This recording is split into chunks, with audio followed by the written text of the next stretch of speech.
In today's video, I'm going to teach you how to use Google Workspace as a CRM. If you're looking for a simple, reliable way to track leads without adding another tool to your stack, Google Workspace can do more than you think. We'll walk through getting signed in, opening the right menu, jumping into Google Contacts, and importing your leads so they're ready to work with Gmail and Calendar. Start by signing into your Google Workspace account using the account you use for work. Make sure you have access to the apps you need. If your organization manages permissions, logging in with the correct profile will save you time and ensure everything you see matches what I'm showing here. Next, head to the admin console. You can open it directly or navigate there from your Workspace homepage. The admin console is your central hub for managing services, and it's an easy way to reach the tools that support your CRM workflow. Once you're in the admin console, look to the top right and click the menu icon. This opens the full list of Google Workspace options available to you. Think of it as your app switcher, where you can jump between tools without hunting through tabs. It's helpful to remember this spot whenever you need to move quickly from one Workspace app to another. This menu keeps everything a click away.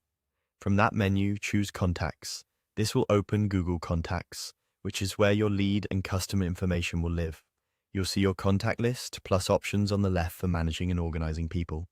Now click Import. This is where you bring in the leads you've already collected. You'll be prompted to upload a CSV or vCard file.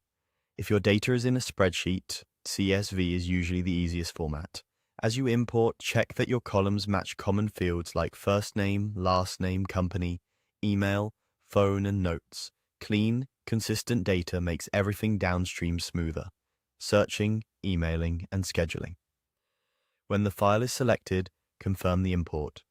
Google Contacts will process the entries and, if needed, prompt you to review duplicates so you don't end up with multiple versions of the same person. After the import finishes, scan a few entries to make sure names, emails, and companies landed in the right place. That's it. By signing in, opening the admin console, using the top right menu to reach contacts, and importing your leads, you've taken a meaningful step toward using Google Workspace as a lightweight CRM. From here, your contacts are ready to connect with Gmail for outreach and Calendar for follow-ups, helping you stay organized without leaving the tools you already use.